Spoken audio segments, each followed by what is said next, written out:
Tengo dos textos de encabezamiento que me van a dar la oportunidad para transmitirles lo que quiero en esta tarde. Miren qué salmo tan hermoso. Salmo 22:30. Escuchen esto. Las generaciones futuras les servirán y hablarán del Señor a la generación venidera. Se contará a generación aún no nacida las maravillas que Jehová hizo. Romanos 13:11. Conociendo el tiempo, que es ya hora de despertar del sueño, porque ahora está más cerca nuestra salvación que cuando creímos. ¿Cuánto le dan un aplauso a la palabra del Señor?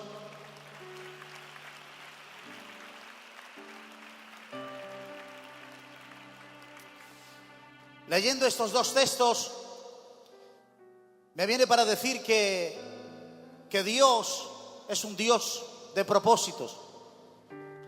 ¿Cuántos saben que el Dios que tenemos es un Dios de planes y de propósitos? Este Dios que tenemos no improvisa en medio de la historia. Es un Dios que tiene propósitos, gloria al Señor.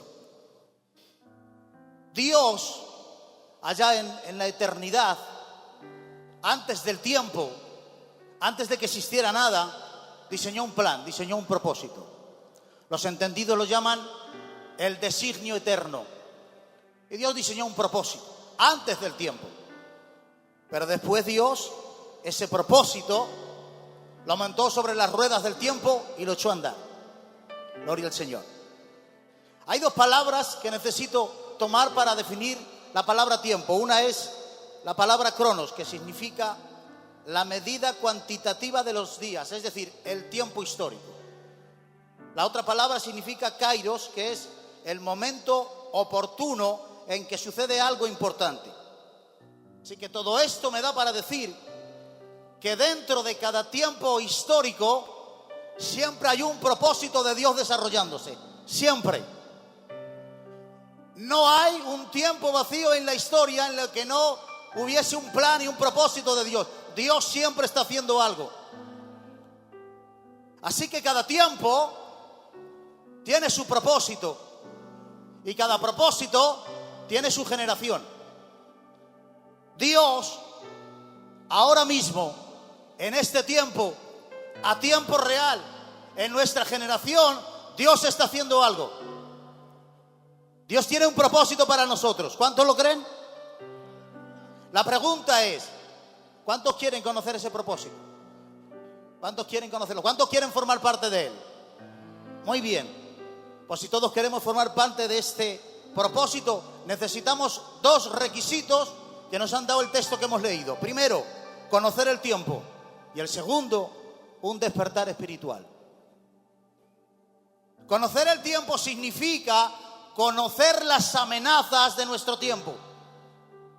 Porque son los peligros de nuestro tiempo quien enfoca el propósito actual de Dios. Conocer las amenazas de nuestro tiempo nos va a involucrar directamente en el plan de Dios. Porque ¿saben ustedes cuál es el lugar estratégico que Dios le dio a la luz? En medio de las tinieblas. Vosotros sois luz en medio de las tinieblas. He aquí yo os envío como ovejas en medio de lobos. La oveja no se ha perdido, ni ha acabado ahí por azar.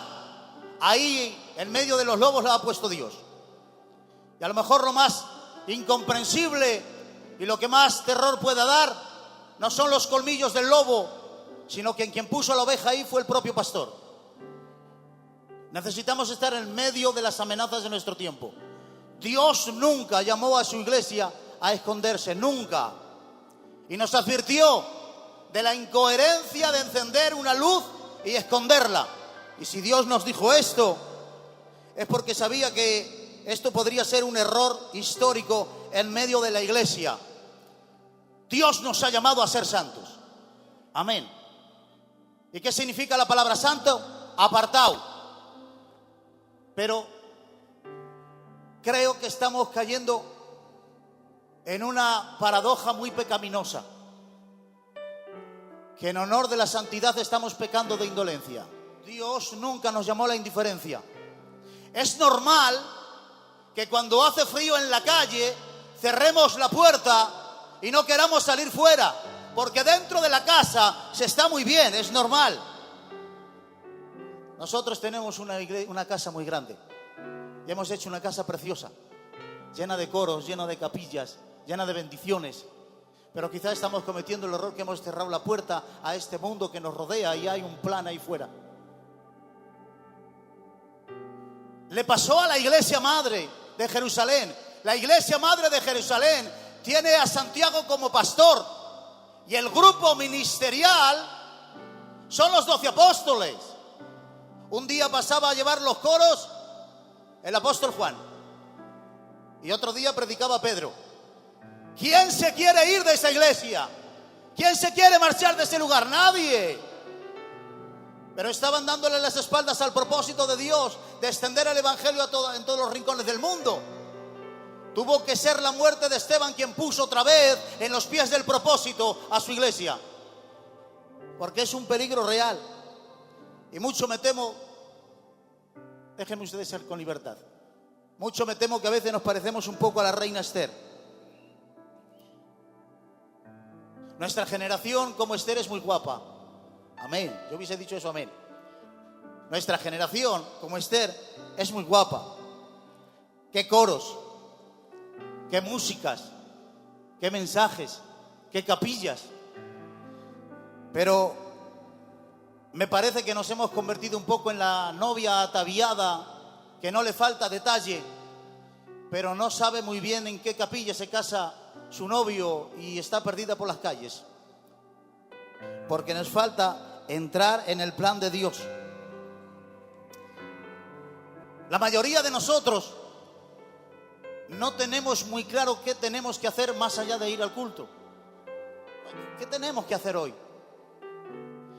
¿Saben que en el libro de Esther no aparece el nombre de Dios por ninguna parte? No aparece por ningún lado, pero Dios está detrás de cada sílaba. Mardoqueo le dice: Esther, sal que te necesitamos, y Esther se esconde en su palacio, porque Esther no ve el plan de Dios, solo ve amenazas. Pero cuando Mardoqueo le lanza esta palabra, Esther, ¿quién sabe? Le estaba diciendo: Esther, detrás de esta maraña de circunstancias se está escondiendo el plan de Dios y no lo estás viendo. Tú solo ves amenazas, pero hay un propósito de Dios detrás de esta maraña de circunstancias. Y quiero decirles que detrás de nuestras circunstancias más cotidianas se está escondiendo el plan de Dios y no estamos sabiendo verlo.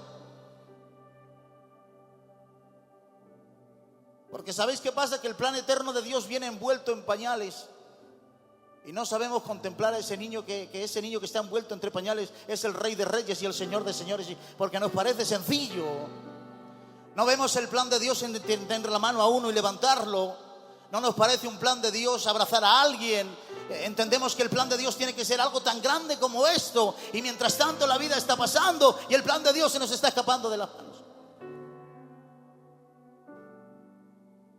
Quien sabe, le estaba diciendo: Esther, indaga, busca, analiza, porque el propósito de Dios es como una música de fondo, que le escuchamos la música de fondo, pero hay tanto ruido alrededor que no escuchamos la música de fondo. Está ahí, pero no le prestamos atención. Así pasa cada día con el plan y el propósito de Dios para nosotros. Está de fondo, pero hay tanto ruido a nuestro alrededor que no estamos sabiendo distinguirlo. Encontrar el plan de Dios nunca puede ser fortuito, ni un golpe de suerte, ni una buena temporada. Ahora sí que tengo el plan de Dios en este tiempo, pero el próximo tiempo ya no lo tengo. Y saben ustedes que es un peligro muy real de nuestra generación que pasemos nuestro tiempo histórico sin haber entrado nunca en el plan eterno de Dios, absorbidos por nuestra propia vida. Recuerdo como aquel mayordomo que aquel jefe le dio a los mayordomos los talentos. A uno le dio 5, a otro 3, a otro 1. Y dice: y después de un tiempo regresa. Y el de 5 le dice, ¿qué has estado haciendo? Y el de 5 dice, he estado negociando con estos 5, aquí están. El de 3 lo mismo. Pero al que queda uno, le dice, ¿qué has hecho? ¿A qué te has dedicado todo este tiempo mientras yo no estaba? ¿Saben cuál fue la respuesta? Un hoyo. ¿Qué has hecho durante todo este tiempo? ¿A qué te has dedicado? A hacer un hoyo. ¿Esto has hecho? Sí, todo el tiempo me he dedicado a hacer un hoyo y enterrar lo que me daste. Un hoyo, eso he hecho. ¿Qué has hecho desde la última nacional hasta esta? ¿Qué has hecho con lo que Dios te ha dado, con las oportunidades que has tenido? ¿A qué te has dedicado este tiempo? ¿Qué hemos hecho con ello? Hay muchas consecuencias para esta generación en la que yo formo parte de como vosotros, de no entrar en el propósito de Dios. La primera es que una generación que no entra en el plan de Dios es una generación debilitada por la ociosidad. No hacer nada es agotador. Miren qué frase, escuchando la radio, me encontré el otro día. Alguien decía, tiempos difíciles generan hombres fuertes. Hombres fuertes generan tiempos fáciles. Tiempos fáciles generan hombres débiles. Y los débiles generan tiempos muy difíciles.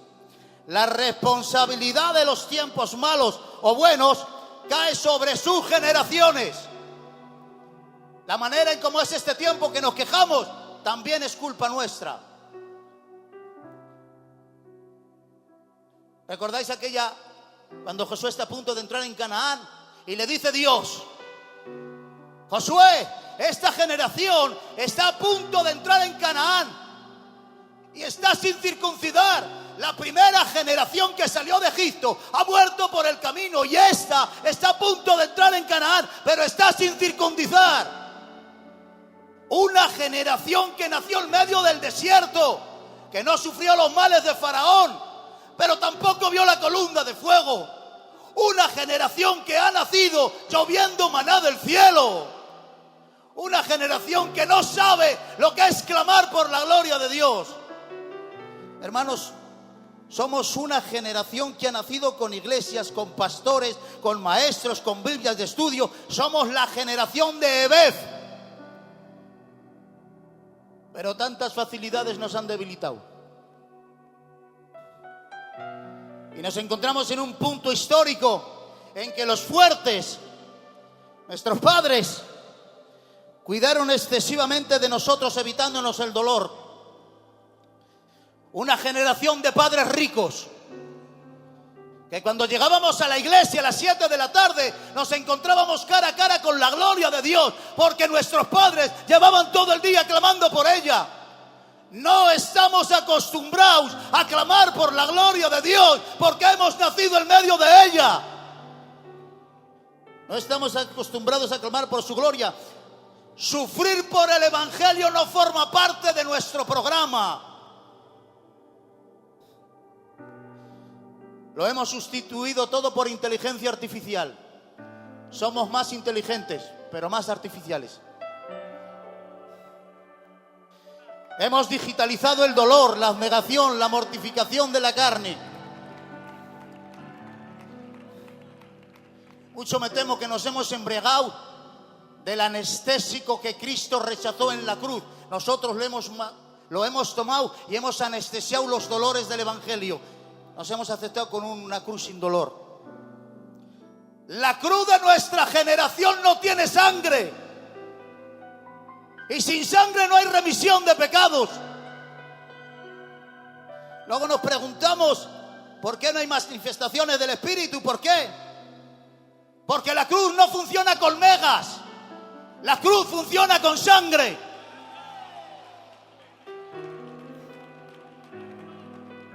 Lo peor de todo es que nuestra debilidad está dando muchas facilidades al enemigo. Y hablamos de estrategias, de administraciones, de eventos, pero no se trata de estrategia, se trata de vida. Nuestros padres no tenían estrategia, pero aquí estamos nosotros, ¿no lo veis?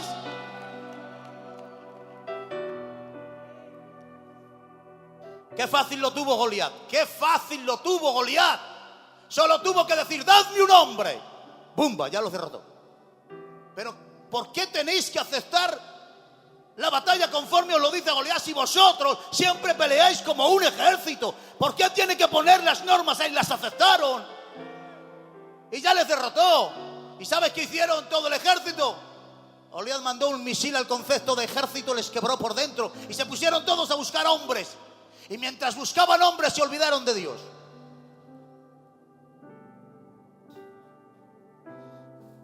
¿Saben que hay un país de esos subdesarrollados que hay una enfermedad muy mala, que generalmente quien lo coge acaba con él? Pero de vez en cuando sucede un hecho muy extraordinario. Es que cuando alguien está con el cuerpo extremadamente debilitado, surge de repente un gen que destruye a todo el virus y se hace inmune a esa enfermedad. No es virtud, es debilidad del cuerpo. El excesivo búsqueda de héroes nacionales que peleen nuestras batallas. Si los pastores nos gustan, vamos a los cultos. Si los pastores no nos gustan, vaciamos la iglesia. Lo peor de todo es que le echamos la culpa al pastor. Pero no es culpa del pastor, es debilidad del cuerpo, que está buscando héroes nacionales que peleen por nosotros, que nos prediquen bien, que nos canten bien, que nos hagan buenos cultos.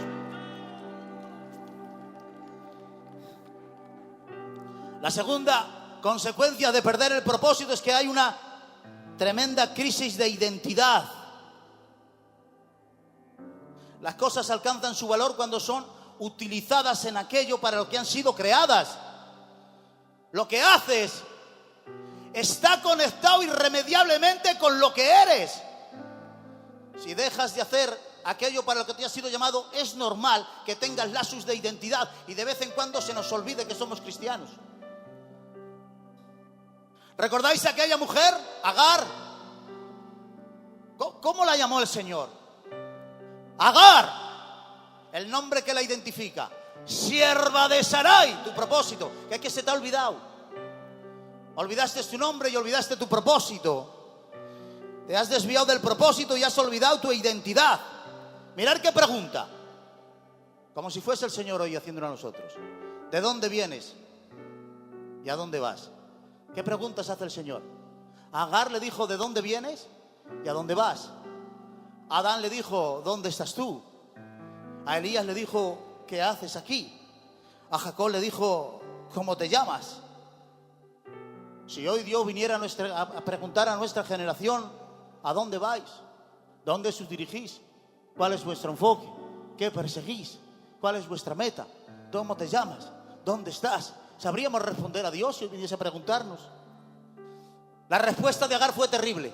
No, huyo, no voy, no vengo, huyo. ¿De qué huyes? De una decepción. Ni voy a ningún lado ni no.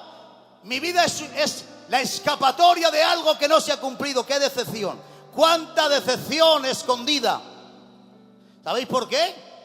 Porque Agar dijo, escuchó la promesa y vio que Sara es vieja y estéril. Yo soy joven y en estado de buena esperanza. La promesa para mí. ¿Quién te la ha dicho? Nadie. He echado cuentas. Ella es vieja, yo soy joven. Para mí, Agar se embarazó de sueños a los que Dios nunca le llamó y terminó perdida en un desierto. Porque equivocar el propósito es normal que acabemos sin saber dónde tenemos que ir. ¿Cuándo nos dijo Dios que esto era para ser feliz? ¿Cuándo nos prometió Dios la túnica de colores? ¿Cuándo te dijo que tú eres el David, que ibas a matar gigantes? Este evangelio triunfante, exitoso, regala túnicas de colores para que los cultos se llenen. ¿Sabéis qué hizo Agar? Se lo atribuyó de forma personal. O sea, había una promesa, pero ellos se la atribuyó de forma personal, ya está. Y a veces hemos caído en esta tragedia de entender el evangelio como una plataforma de desarrollo personal. Hay que sentirse realizados, hay que alcanzar metas y nos vemos como los héroes de nuestra propia película. Como que esto fuese para desarrollarlo, pero qué cosa. Nosotros, yo quiero realizarme, pero el Espíritu Santo viene a matarme. No coinciden los planes. Yo quiero un trono, pero Él me lleva una cruz. ¿Sabéis cuál es la mayor obra del Espíritu Santo dentro del creyente? O una de las que más, por lo menos conmigo. El mayor milagro que el Espíritu Santo ha conseguido conmigo ha sido que me he puesto de parte de Dios en contra de mí mismo. Estoy de acuerdo con Él, tenemos que acabar conmigo.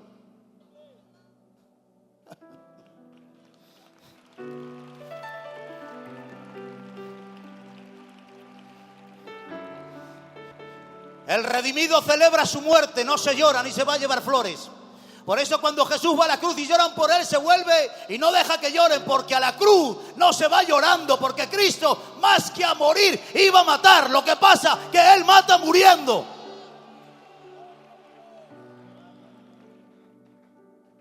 Dejadme ir a la causa primera de este despropósito generacional, porque el problema, el despropósito es nacional, generacional.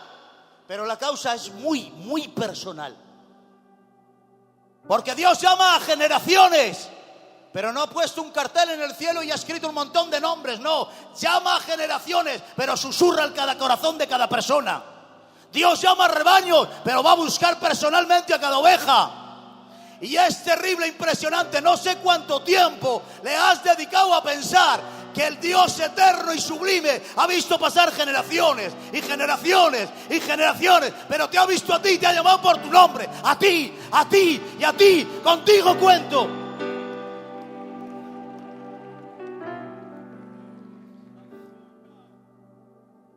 Pero el plan eterno de Dios nos exige, estar despiertos.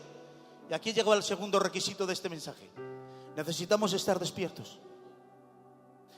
Jesús está en Getsemaní con su rostro en tierra, con el cuerpo quebrado. Padre, si es posible, pasa de mí esta copa. Y de repente, en medio de esa angustia, interrumpe la oración y sale fuera para despertarlo. Y dice, así no, despertar. Se marcha otra vez a orar, se tira otra vez de rodillas, está orando con el Padre y otra vez detiene su oración y sale, despertar. Pero yo decía, pero tan importante es que los despiertes, que interrumpes tu oración. Sumamente importante. Mantenernos despiertos es sumamente importante. O sea, cuando yo leía este texto de que los discípulos se habían dormido, en un evangelio dice que era porque estaban cansados. Lucas dice que era porque estaban entristecidos. No se contradicen, se complementan, es verdad. Cuando uno está pasando por una situación de estrés, hay tristeza, cansancio y sueño. Así que ¿saben lo que hice yo? Fui a Getsemaní, cogí a Pedro, le tapé con la manta porque me daba pena. Y a Juan también le tapé, pobrecicos. Están cansados, entristecidos. Yo los justificaba. Pero de repente me encontré con que detrás de mí vino Jesús con paso firme, dándole 2 patadas en las costillas, diciendo, así no, despertar. Yo justificaba el sueño, Jesús no. Y mucho me temo que estamos justificando últimamente mucho el sueño de todos. Hay un colectivo que justificamos el sueño de todo el mundo.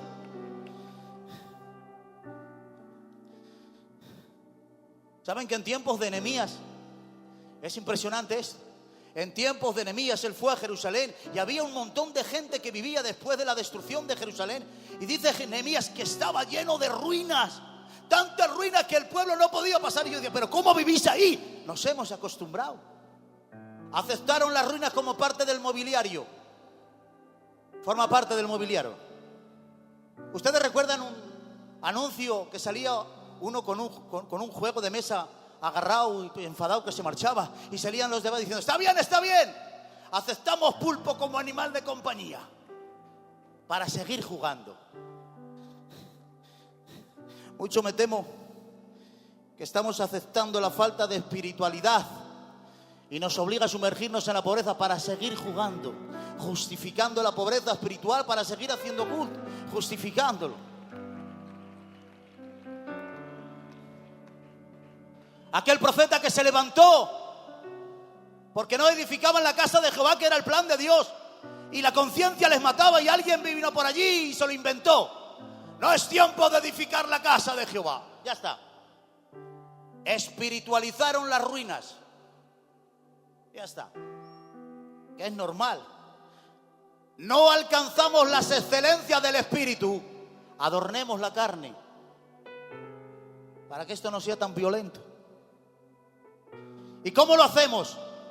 ¿Cómo hacemos para porque un evangelio en la carne sufre dolores de insatisfacción, y esa insatisfacción hay que anestesiarla. ¿Con qué? Ya está. Con analgésicos de emociones. Emociones. Como Pedro. Pedro tenía que estar despierto, pero se duerme. Y cuando despierta y se ve rodeado, ¿qué hace Pedro? Saca la espada. ¿Por qué saca la espada? Porque no estaba velando. Arremetió en un golpe emocional, porque no le dirigía la vela y la oración, se dirigió bajo un golpe, un impulso emocional.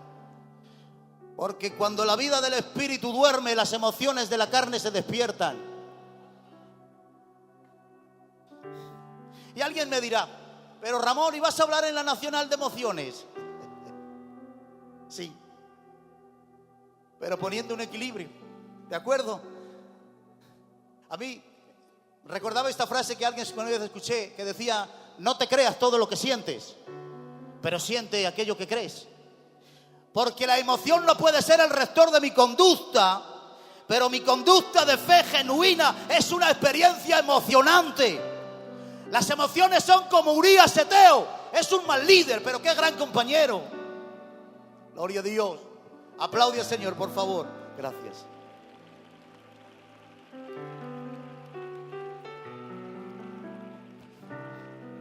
El problema de las emociones es que cuando quieren sustituir la vida del espíritu.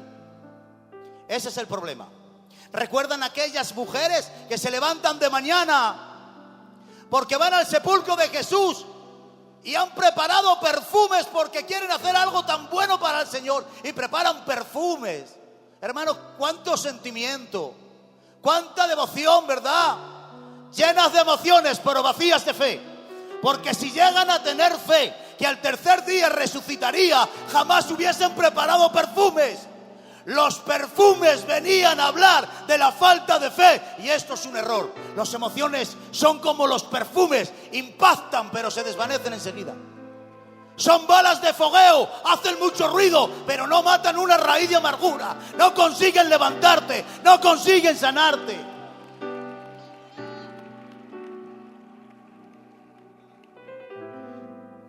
La emoción para contrarrestar el vacío de la vida. Miren, hermanos, yo como tenía que predicar hoy aquí, el otro día me fui con mi esposa y me compré este traje. La ocasión lo requiere. Pero hermanos, antes de ponerme el traje, he tenido que ducharme.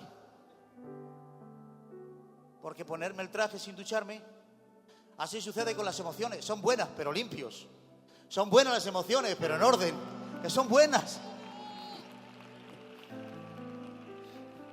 El pródigo, al pródigo se le hizo fiesta. Se le hizo una fiesta. Pero antes pasó por los besos y los abrazos del Padre. Que a nadie se le ocurra hacer fiesta si no ha pasado antes por los abrazos del Padre. No hay que celebrar. ¿Qué celebramos? Jesús también celebraba fiestas. Le gustaban las fiestas y le gustaba preparar el banquete en la mesa. Pero antes de celebrar fiestas, lo que hizo fue limpiar la mesa. Judas, lo que tengas que hacer algo, y lo desechó. Limpió la mesa sin romper la fiesta, sin escarnios públicos, sin que nadie se enterara, pero limpió la mesa. Porque con la mesa limpia que suene la música, con la mesa limpia que cante el Giles, que cante la Juani, que cante los hermanos, pero con la mesa limpia.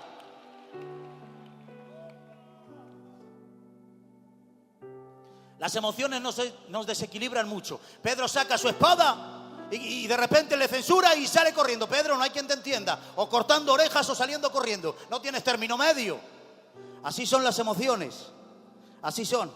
¿Sabéis que la espada es un gesto emocional? Heroico. Porque las emociones viven así, de gestos emocionales heroicos. La emoción quiere hacer cosas buenas por el Señor. ¿Sabéis cuál es el problema? Que se atribuye mérito. Yo canto para el Señor, pero ¿cómo canto? Yo predico para el Señor, pero ¿cómo predico? Una vez escuché a un hombre que decía: yo no predico para transformar, Yo no predico para impresionar, predico para transformar. Y alguien que estaba abajo dijo: ¡wow! ¡Qué frase tan impresionante! Aleluya. Sin embargo, fijaros bien, Jesús censura a Pedro, y el que saca la espada lo ha censurado y sale corriendo. ¿Sabéis por qué? Porque las emociones viven de su propia habilidad natural. Y mientras hay aplausos, mientras hay reconocimiento, las habilidades naturales fluyen. Pero el momento que hay una censura, que hay un fracaso, las habilidades naturales salen huyendo. Sin embargo, veo a Jeremías que dice: no predico más porque me están ultrajando, pero dice: pero no obstante, había un fuego dentro de mí que no podía sujetarlo. Porque las emociones viven de aplausos, los dones viven de fuego, y eso no se puede parar. Por eso no te aplauden el mensaje, pero sigues predicando. No te reconocen tu pastoreo, pero sigues pastoreando. No aplauden cuando cantas, pero sigues cantando, porque es un don. Las emociones nos confunden mucho. Amón, estoy enfermo de amor. No, Amón, no estás enfermo de amor. Tú no estás enamorado, tú estás emocionado. Y te confunden. Las emociones son como Orfa, que le dice Noemi: hijas, marcharos. Y dice, y Orfa salió llorando, porque la emoción llora. Hasta habla en lenguas. Y profetiza también. Pero Noemi se vuelve a mirarlas y le dice: mirad, hijas, soy vieja, estoy arruinada, no tengo futuro. Y dijo Orfa: pues hasta aquí.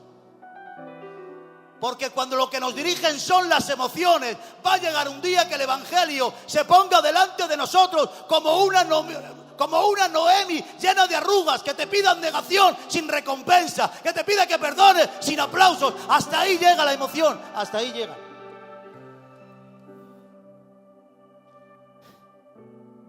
¿Sabéis cuál era la tragedia de la viuda de Sarepta? Que no podía trabajar. Y como no podía trabajar, no podía generar su propio alimento. Y se veía obligada a vivir de limosnas. Porque cuando no somos capaces de gestionar nuestra propia relación con Dios, cuando no somos capaces, nos vemos obligados a vivir de limosnas emocionales. A ver qué nos dan hoy. Porque la economía de las emociones nos invade de pobreza. Nos invade de pobreza. En los tiempos de Daniel había 3 deportaciones. Y dice el texto: y se llevaron a los ricos, a los reyes, y dejaron a los pobres. Segunda deportación: se llevaron a los carpinteros y dejaron a los pobres. Y así continuamente, siempre se llevaban a todos, pero dejaban a los pobres. ¿Por qué? Porque el enemigo sabe que la pobreza no tiene la capacidad de rebelarse. Se adapta. Se adapta.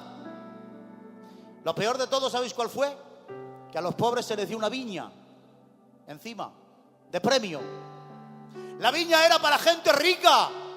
Pero claro, es que la realeza se ha ausentado de Jerusalén, y ahora los pobres pueden acceder a cosas que antes no podían.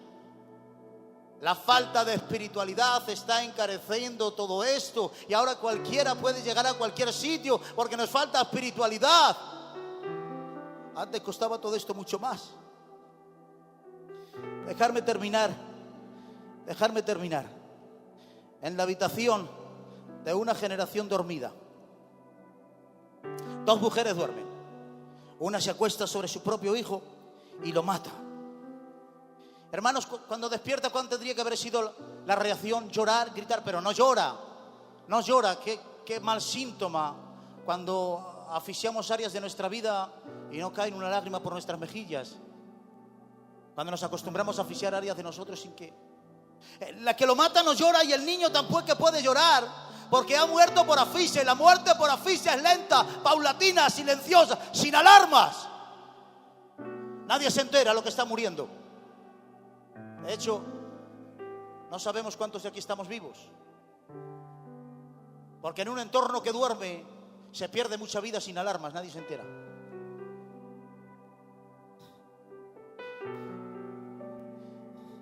Se acerca donde ella para cambiarlo. Y cuando se acerca tiene que ir muy lentamente. Lo agarra de la mano, lo levanta. Mírenla. A la mujer que duerme tendría que haber despertado en ese momento. Pero ¿sabéis qué pasó? Que la ausencia no la despertó. Muchas veces Dios utiliza la ausencia con nosotros para despertarnos, pero no estamos sabiendo interpretarlo. Dios utiliza la ausencia muchas veces para despertarnos. Amada mía, abre. Pero no abre. Y cuando la amada abre, ya no está. Y dice el texto, y mi alma se fue tras su voz. ¿Sabéis qué pasó? Que cuando llamó la amada, dijo, alma mía. Pero cuando ya no estaba, escuchó los ecos, alma mía, alma mía, alma mía. A veces Dios te deja recordar las oportunidades que has perdido y te hiere el corazón para que la próxima vez no vuelvas a perder esa oportunidad. Porque cuando le ha quitado el niño, ahí está durmiendo, no la puede dejar con las manos vacías. ¿Por qué? Porque si a lo mejor se despierta, ¿y qué pongo? Hay que poner un sustituto a eso. ¿Qué le pongo? Ya está. ¡Bum! El niño muerto. Porque como no despertemos a tiempo, vamos a dar lugar a que el enemigo nos quita la sensibilidad, nos deja el protocolo, nos quita el quebranto, nos deja las normas, nos quita la relación, nos deja la religión. Parece que tenemos algo, pero no fluye, no cambia, no restaura, no vive.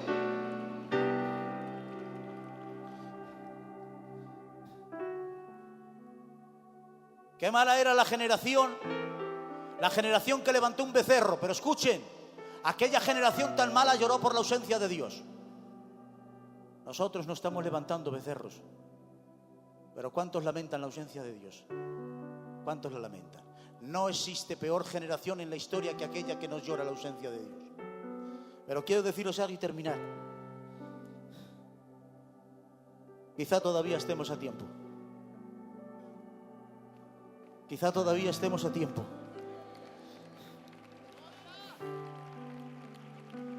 Mirad qué salmo.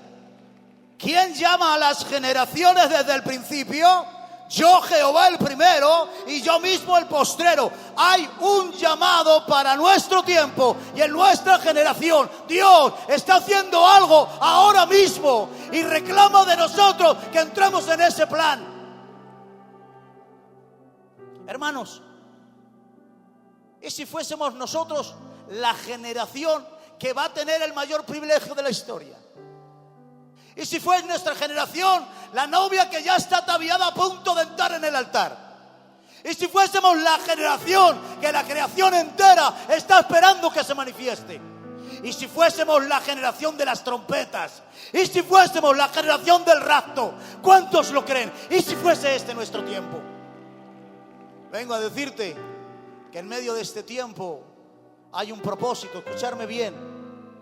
El tiempo pasa volando y el propósito de Dios cabalga sobre sus lomos. No te pierdas lo que Dios tiene hoy para ti.